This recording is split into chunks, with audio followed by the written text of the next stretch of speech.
This laminated postcard offers a glimpse across the river, a little more than a decade after the war. The eastern bank is already fully renovated. The hillsides are lush with gardens and residences. Someone's parked a small bridge airship by the fountain. This postcard will sell for a pretty penny. Indeed. Alright.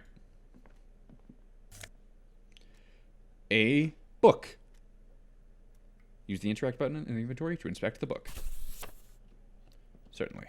What is this? An imposing combination of a punch clock and a payphone is looking down at you from the wall. A note on the side says, "Tokens unavailable due to strike. Use change." I don't know why we would use that. I'm gonna take a look at the book first, though, I guess. The leading intellectual organ of the Martinese communism offers a radical Mazovian perspective on a range of contemporary issues. The cover features a stylized portrait of the late King Friso with a pair of white antlers growing out of his head. The front of this quarterly journal features a large satirical portrait of the late King Friso. From the sides of his head, a pair of white antlers spread to the corners of the cover. Why antlers? Because white antlers are one of the symbols of communism. Are they? They represent a society in accord with the natural world and at the same time above it. Why Friso? Because Friso was incompetent, foolish, and cruel. In short, the embodiment of everything the communards wished to overthrow. It's satire, you see. Oh, satire. That bastard again. I've looked To through the your pages. disappointment, there aren't any full-color pictures to direct your attention. Just column after column of closely set text, interrupted occasionally by little doodles in black and white. After rifling the pages with your thumb several times, you return to the table of contents. The magazine is divided into several sections: international developments, Kunst und Kultur, and local concerns. Just inside the cover, there's also an editor's note. I will read the editor's note. Comrade, as you know, this journal takes its name from Mazov's immortal expression, "Du cristal à la fumée." This was his way of describing the way the rigid, crystalline structures of capitalist ideology turn to smoke under communism. But, like the structures of capitalist ideology, we too are at risk of going à la fumée. Unlike many publications which are content to spoon-feed their readers reassuring drivel, La Fumée is committed to telling the radical truth, even when that truth may drive away potential subscribers. Speaking of potential subscribers, make sure you remember to like the video and hit the subscribe button. So please, if you value our radical Mazovian perspective on contemporary politics, culture, and international affairs, please consider subscribing today. Yours in struggle, the editors. Kim, I think this is a communist magazine. What do you expect? It was laying around the office of the Debarders Union. They're probably bankrolling the thing. You flip back to the front of the magazine. The table of contents unfolds before you. You know what? I just really don't care. I'm just going to put the magazine away and deal with that later. Honestly, probably never. Let's ascend. Short on money? Kinda, yeah. But I have 2 postcards I can sell, though.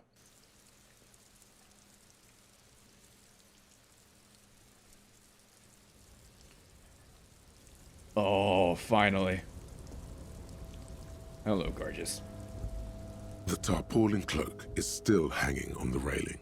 The white rectangle of the Revachol Citizens Militia is clearly visible on its back. Gimme. As your fingers touch the tarpaulin, it almost feels like the cloak wants to deliver a message of comfort through your fingertips.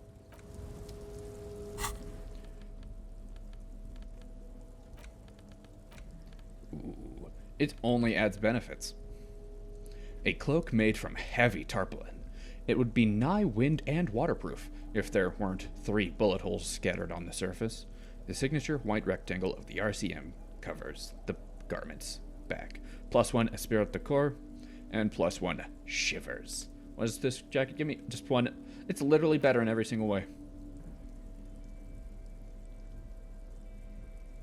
Looks like someone skinned this blazer off some long skin. Yeah, let's put it on. There we go. We're no longer the guy on the cover.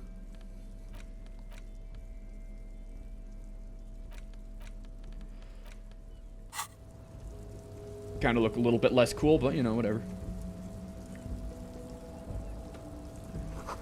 Collecting rainwater.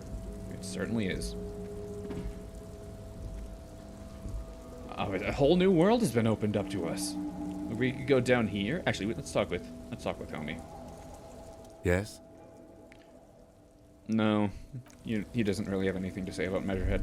Well, all around you, great machines, and quiescence. Oh, that word. Man, this is just a game to make whoever's playing it look stupid, huh? White pine trees are printed onto the scene covering. Looks like a forest under snow. Yeah, kinda. This is like heading down to the floor. Okay, this is like wanting us to... Oh, there's so much this way. I think... Let's look up here first, I guess. This seems like a correct way to go. Oh, here we go. Can't get to that thing. What is this, then? Whole lot of bottles. At least 3 packs worth of cigarette butts. Huh. Numerous empty bottles of Commodore Red and potent Pilsner. This is the night watchman's booth. The name on the door reads, René Arnaud. Kim, I'm gonna take a quick look inside. If you must. But please hurry. We are pretty easy to spot up here. Nothing incriminating catches your eye. The cabinets are clean and their sparse contents meticulously organized. There's a framed photograph on the table. Yoink. It's a black and white photo of a young couple out in a street fair. The man is young, dark-skinned, and dressed in a Royal Carabinieri uniform. The girl is smiling playfully at the camera. Why did you take that?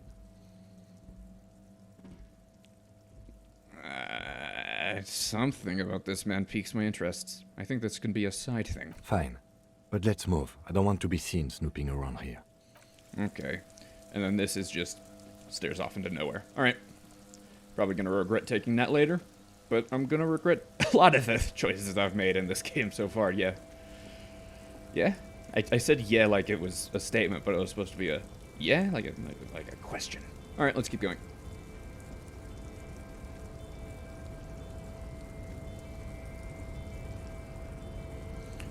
Button. Let's save the game, actually. We've made some progress. A black and white photo of a couple. Forever shall fare, simmer of 91. A rusting control panel with several knobs. 2 buttons marked Marche and Arrête are faded with use. It seems to control the large crane above. A container is attached to its hook block. Oh no, this feels like something.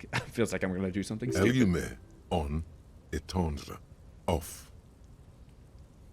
I will hit off. The crane stands tall, proud, erect, and still. Perfect.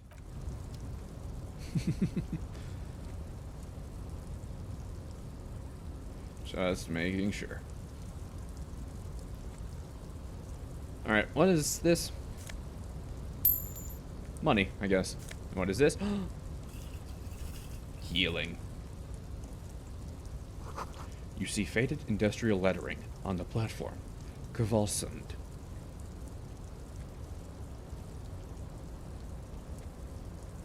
Is this the way to go? Well, I'm going this way. Whoop. The shipyard ahead is oddly quiet. The great machines are sleeping. What? Game? There is... the tower... Yeah, whatever. Probably get that fixed.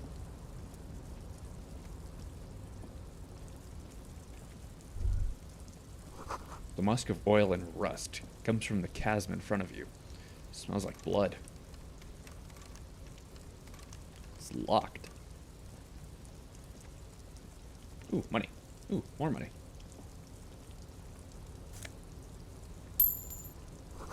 Industrial-sized thermos. Smells like burnt coffee. Oh, I'm getting so much money. Hey. Container, container, container.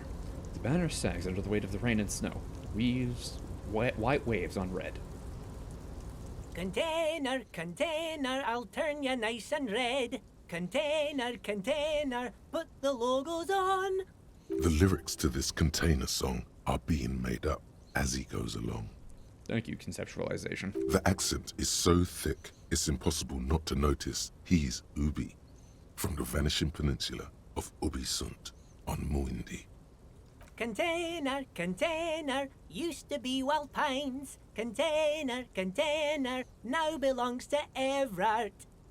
The tiny man is so engaged in his work, he doesn't even notice you. Hi. Evrart, Evrart, Evrart, he looks after everyone. Huh? Well, hey there.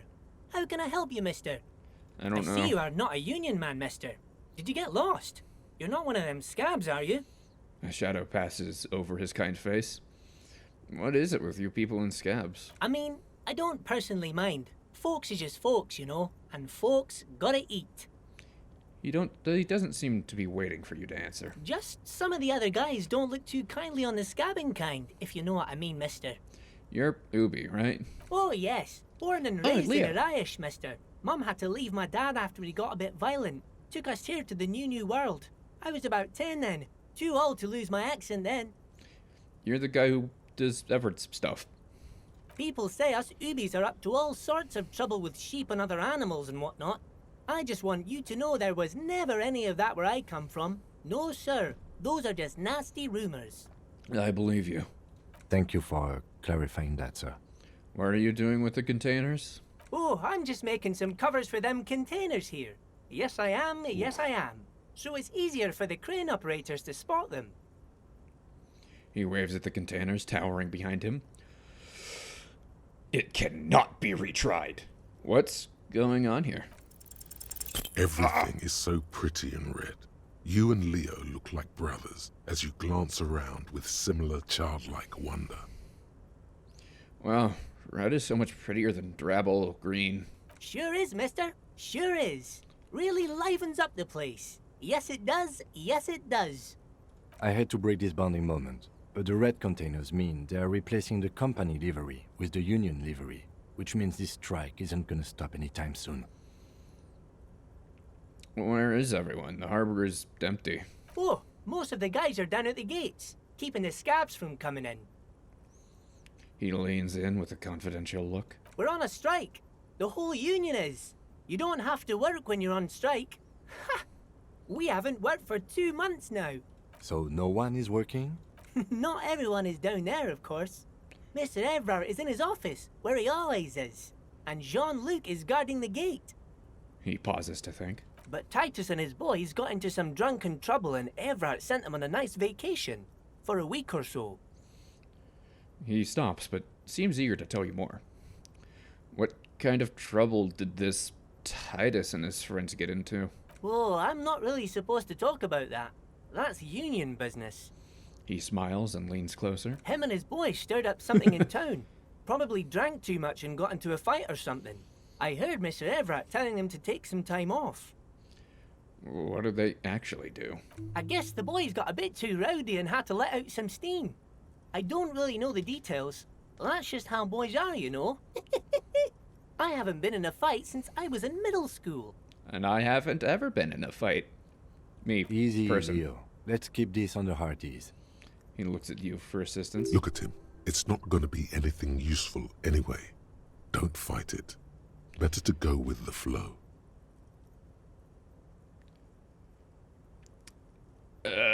Too rowdy? Leo, what kind of a fight did they get into? Did they kill someone? Too late. Leo's mouth is still moving, and the words are spewing forth. Words, words, and look, even more words. This guy could go on till the end of days. And I'm willing to listen to him. Now he's talking about some drunk sawmill owner who... No, he already switched to a prized fishing rod he apparently owned at some point. You know what? Just cut in there with your questions. You work here? Yes, yes. Everybody needs a job, and this is mine. I'm Leonard, by the way. Leonard Bellick. But everyone calls me Leo. The little man raises a hand in a welcoming gesture. I'm like Mr. Everart's right-hand man when Mr. Edgar is out of town, and Mr. Edgar's right-hand man when Mr. Evrart is away. Actually, Miss Beaufort is the right-hand man, but she's a lady. A good-hearted chuckle again. Who is this, Miss Beaufort? The lieutenant looks up at Leo. A real pretty lady with a skin like those douce sucre candy bars my missus likes so much. Them are real nice to suckle on once the dinner is done and me and the missus sit down beside the radio. Uh-huh. But I can't listen to the radio all the time. There's so much to do around here and I'm always busy keeping things running here. Yes, I am. Yes, I am. Stay on this Miss Beaufort topic. Hold on. Who's this Miss Beaufort you mentioned? Oh, Lizzie. She is a real sharp tool. Mr. Evrart put her through some fancy school and everything, east of the river. 4 years she was gone, and when she came back, she was all fancy and lawyerly. He respects that word. That's obvious. Lawyerly. But she's a real nice girl. Grew up in this here neighborhood. Knows everybody and gets along with everyone. Real pillar of the community one day, I'm sure. If me missus and me was to have a child, I'd be real happy if she turned out like her. But she can't have kids. Oh. Dr. Lemaitre said so. And she knows about such things. Been a doctor for almost 50 years she has. He sighs and falls silent, watching you meekly with his blue eyes. So Evrart trained a lawyer named Miss Beaufort. Interesting. Yeah, I'm pretty sure this place would totally fall apart if you didn't shine the boss man's shoes, Leo. You see disdain in the lieutenant's dark eyes when they meet yours for a moment. He does not approve of you ridiculing this little man. Oh, mister, I do a lot more than that. I really do most everything around here. Mr. Evrart said many times I'm irreplaceable. He's still smiling, but his voice trembles ever so slightly. Are you the Leo who wrote the note to make more banners? Oh, yes, yes. I leave all kinds of notes for myself. That old head of mine ain't so good at keeping things in no more. I almost forgot about the borscht. What was that about the borscht? Oh, yes. I've been taking special whirling borscht to the men every day since the strike started. It's very, very good. Makes a man feel so warm and happy. I feel like I could take on Mr. Renadan's boar dogs every time the lunch is done. Power borscht, huh? Never heard of a borscht that turns little guys into dogfighters. Alcohol, however. What do you mean by taking this soup to the men? Is it for striking? Yes, yes. I'm taking it to them. The borscht keeps them happy and in fighting spirits. Makes you all warm inside. They brew it in the whirling in rags.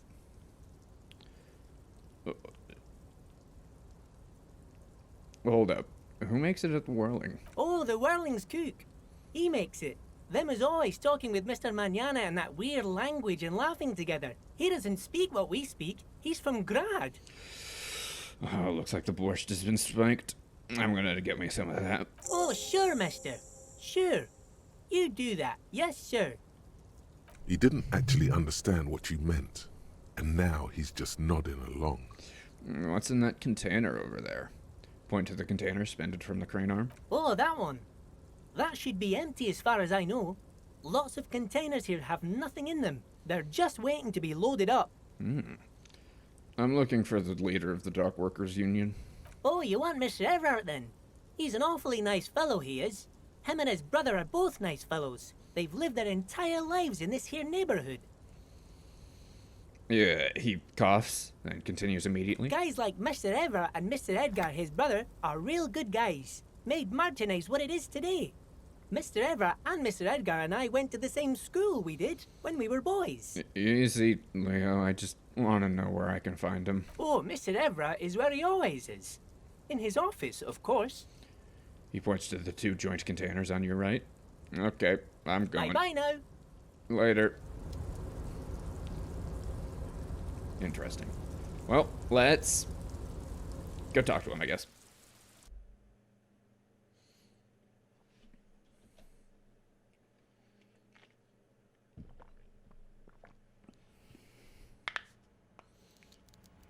Oh, so much stuff. The coffee in the giant thermoses is still warm. A stair made of pallets is leading up. Where am I? I want to talk to... Oh, wait, no, I have to... Well, that was confusing. Fish. A taxidermy fish that tells time. Before you is a walrus of a man seated behind a large desk. He looks up from his work, not the least bit surprised to see you. With great effort, he straightens himself up in his chair, yet says nothing. He simply stares at you, with a mixture of expectation and impatience, well bottled. I'm gonna get straight to dead body. It's in the tree. Welcome, Mr. Dubois, Mr. Kitsuragi. It's good of you two to stop by. Please, have a seat. He gestures to a tiny chair opposite his giant desk. I'm Evrart Clare, head of the Debarders Union here in Martinez. The man relaxes into his chair and continues. I'd offer you my hand, but unfortunately my health prevents me from getting up. You understand? He looks extremely comfortable. The tiny folding chair, on the other hand, looks like a torture device. You go ahead, detective. Oh. The lieutenant nods at you, then the chair. Whatever he has in store for you, it can't be good, he thinks. I'll do my best. Forget about that. What's with this Dubois stuff? You're getting some seriously bad vibes from that name. I will take a seat. Excellent, Mr. Dubois. I can see that you're a reasonable man, and reasonable men can be of great use to one another. He gives you a sly wink. I obviously try and wink back. So tell me, how can the head of the Debarders Union help a representative of the Revachol Citizens Militia today? Dead the body. chair you're sitting on has got to be the most uncomfortable chair in the world. It's violating your backside. You mind if I just take a quick snifter of this? You mind if I also just smoke one of his?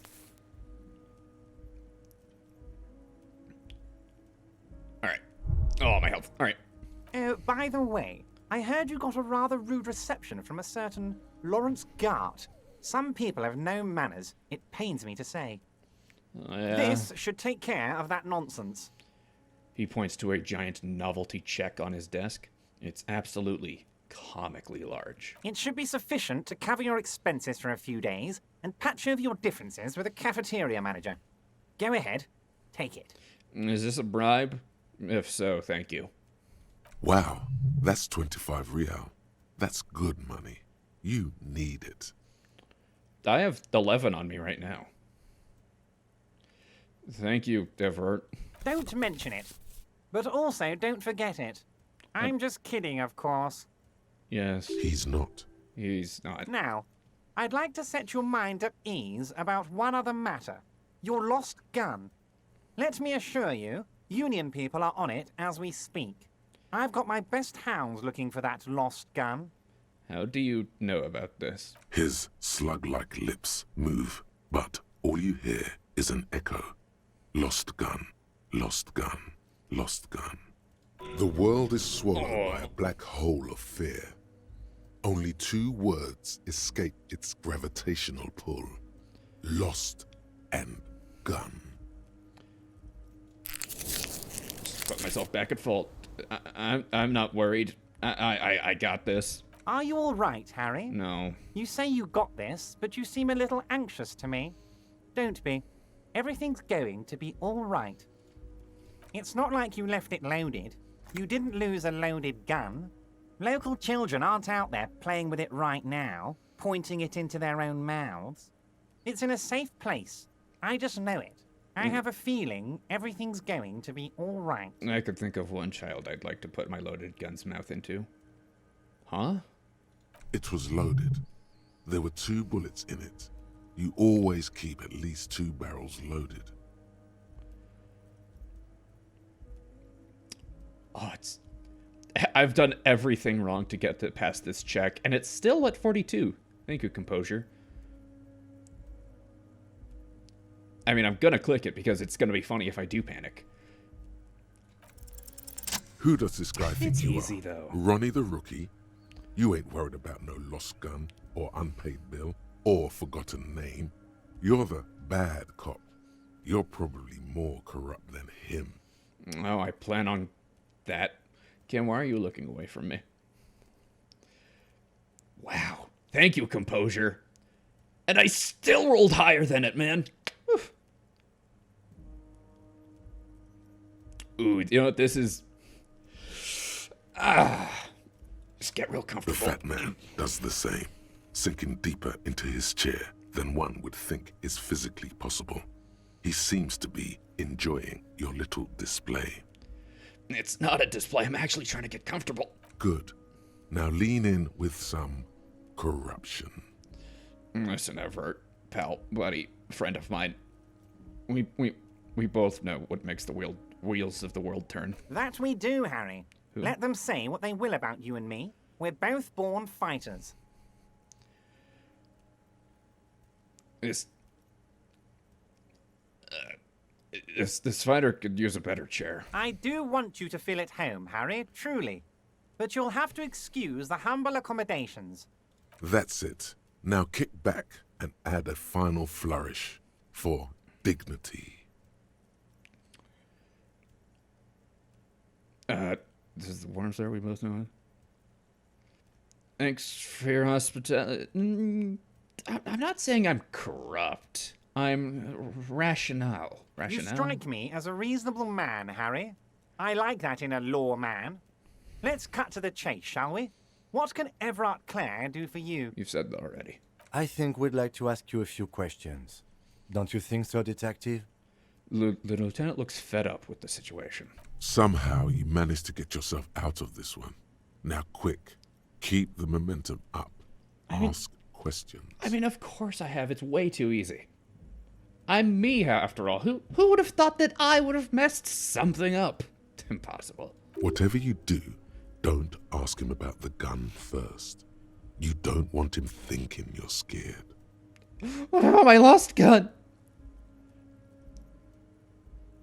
Can you help me get a dead body down from a tree? You might have noticed there's one hanging on a tree behind the hostel cafeteria. Oh my.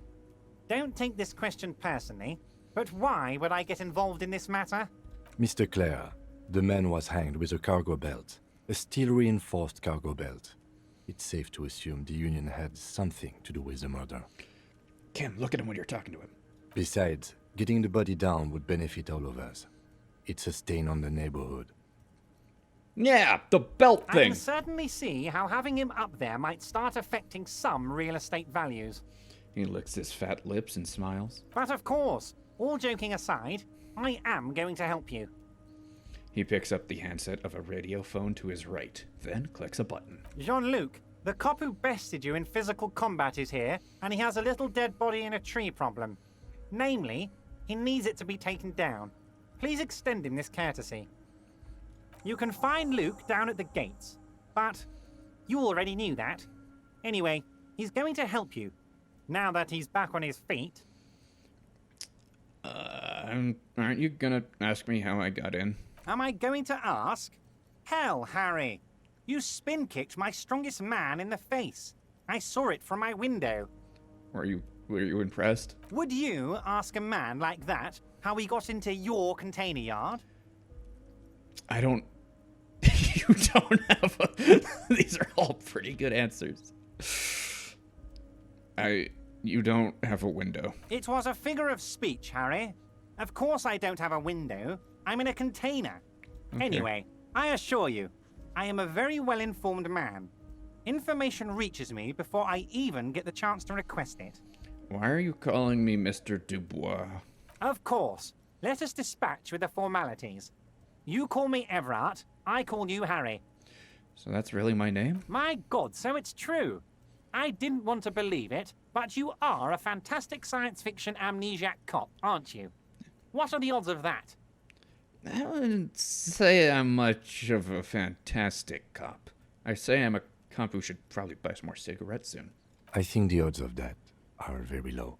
It might be a good idea to hide your confusion. I mean, see what his game is first. My memory is fine. I'm just testing you. So good to hear that, Harry. Apparently my sources were wrong. However, if you did have a spot of memory trouble, I could help you out with my big fat folder. Words flow like a river of honey from his lips. That's a fun mental image. I guess word has already reached him. No matter. No harm done. It's just a brown folder. You can't make out what's written on it. Are you trying to tell me you've gotten hold of some of our documents? The lieutenant inspects Evrart over his spectacles. Mr. Kitsuragi, would you mind? Me and Harry are talking about his lost identity right now. Asking too many questions will make you look weak. You should maybe focus on the folder. Don't just jump to the folder. That's not smart. Shows you're on the edge. Do some probing first. Wow. It's my glasses give me like one less of my drama, and it's at a 58. Don't just jump to the folder. That's not smart. Do some probing first. Where'd you get that folder? Ah, this? My friends in your organization gave it to me, Harry. This translates into, haha, you guys are so corrupt. I find that very suspicious. May I have a look? I'm afraid this is meant for Union eyes only, Mr. Kitsuragi. I'm sure you understand. Please continue, Harry. What is my full name? It's Harry. Harry Dubois. I don't like that. Don't be silly, Harry. Harry Dubois, that's a real man's name. A Union man's. That doesn't sound anything like a forest fire or alcohol. Mr. Kitsuragi doesn't seem even slightly empathetic to your memory loss, Harry. I, however, wish to help you any way I can. Where do I live? But of course, Harry. Your precinct is the 41st and you live in Jamrock. You're a Jamrock boy. A long way from home, but that's okay. Please don't call me a Jamrock boy ever again. He doesn't really seem to know any more about it. Do you know anything about my family? Do I have a wife or kids or a dog? Family? Harry, you're not a family man. There's not one peep of family in here.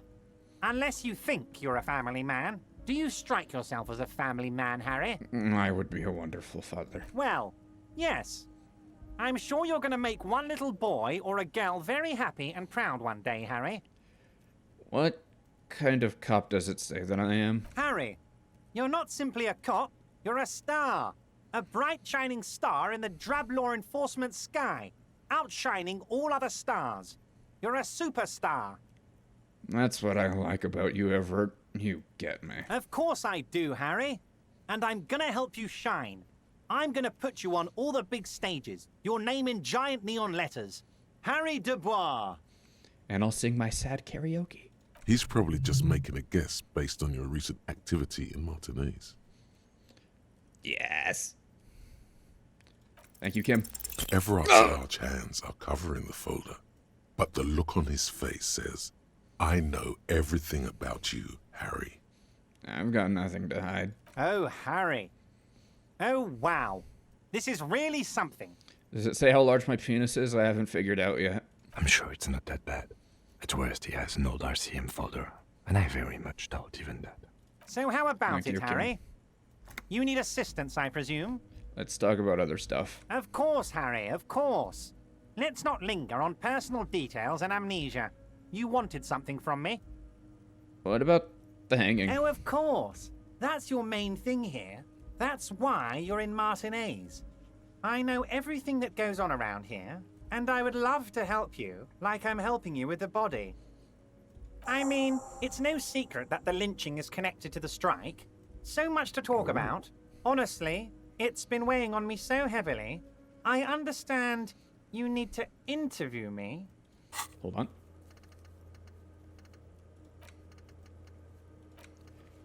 Enter the harbor boss and seek a union with the local union leader. You need to ask him about the murder in his district. Oh, cool. I meant to do that. I sense there's a but. But there's a thing that's been keeping me up at night. I want to talk about the hanging. I mean, if we could just calmly talk, exchange information, we could blow this thing wide open. Yes, that sounds good. Let's do that. But I can't think straight with this thing weighing on me. You're police officers, aren't you? I think so. I have a crazy idea. You guys are basically door-opening machines. Incredibly talented at opening doors. Kim, is that true? Are we door-opening machines? I'm not sure I understand. If you're asking us to break down someone's door, it's not going to happen. Come now.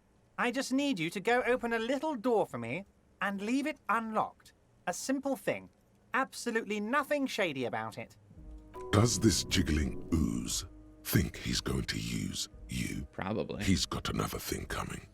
Play his game, son, with your eyes peeled. He's going to slip up, and when he does, you're going to come out on top. Whose door is it? Oh, no one's. It's just a weasel. A weasel lives there. Nothing for you to worry about.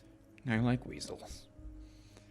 Why don't you open it yourself? Harry, I'm a very busy man, and more importantly, I don't have that extraordinary physique you do. You look like you could run around all day. Kind of have been. You want to send someone a message that the police are working for you. I repeat, I'm a very, very busy man, Mr. Kitsuragi, and therefore I must occasionally enlist outside help. So what will it be, Harry? What do you mean by a weasel? A loud blabbering weasel. When weasels feel no one is watching, they start acting foolishly. He removes his glasses and rubs his nose. Just go there, unlock the door, and leave it open. It's been such a burden on me, Harry. I just want this to be over so I can discuss business with you. I bet you don't even know anything about the hanging. Harry, my dear friend, I am what people call a local bigwig. I know everything that goes on in Martinez. How many times did I trip over myself walking over here? Fine. I'll do it. Fantastic, my friend. Just let me know when it's done and we can take our friendship to the next level. I'd much rather not take my friendship anywhere next to you. You can get the key from Manana. He's down by the gates. Manana's like a free agent in the Union. Special operations. Hardened socialist. A real free thinker, too. He'll tell you precisely where the door is. One last thing, Harry. Yeah? Just open the door. You don't need to go in or anything. I just want that weasel to come home and see the unlocked door. I'm gonna look into your shady brew. I don't know what that means, Harry. Shady brew? There are so many moving parts in my operation, I can't keep track of them all. You know what? Don't even tell me. Whatever it is, do it. Surprise me. Just one thing. If you can, make it even shadier. He sincerely has no idea what you were talking about. And he doesn't care either. Alright, let's talk about my gun. Yes, your lost gun. My best men are on it. They're turning every stone, searching every playground, asking kids, grandmas, everyone. Your gun will be found, Harry. Let me assure you of that. He winks It's at you. just a matter of time and effort. The only way to find it seems to be working with him. He might even be holding your gun hostage. I don't really want my gun. I don't care about my gun. I love it, Harry. Wish I could be like that, but I can't. I have a responsibility to this community. I can't have a loaded gun out in the streets. The officer is exaggerating. Of course we care about the missing firearm, and we are actively looking for it as well. Yes, yes. Excellent, Mr. Yes. Kitsuragi. That's excellent news. Looks like we have a friendly gun-finding competition on our hands. I'm gonna leave now. Wait. Eh? You need this to get in and out through the gate. Ooh. Thank you. I was wondering how I was supposed to leave. Here, you're one of us now. What was that sound? A real red and white union man. Take care, Harry. I already have a union card, or a dock workers card. As you turn, a bright light catches your eye, making you squint. Where's it coming from? From a distant sunset, a stage light, flash photography, nowhere in particular. It's just what superstar law officers do. They squint at lights, and they solve shit. Actually, now that I hear superstar and law official in a sentence, they sound weird together. What are you, deaf? They're perfect, like rock star politician and drug addict teacher. Embrace the superstardom you've worked so hard to establish. I mean, okay, yeah, I'm great. Yeah, you have. You're a big dick cop, Dick Mullen. Ooh. Salam Rocky Bayi, badass on the edge disco cop. Yep. Time to recede into a ludicrous fantasy world. Here we go. Camera, lights. Action. With a sudden flash, the world freezes around you, and you along with it. In an iconic monochrome solution, a black silhouette against a rasterized orange world. It's on. It's been a while since we've gotten a new thought. Oh, so many stuff.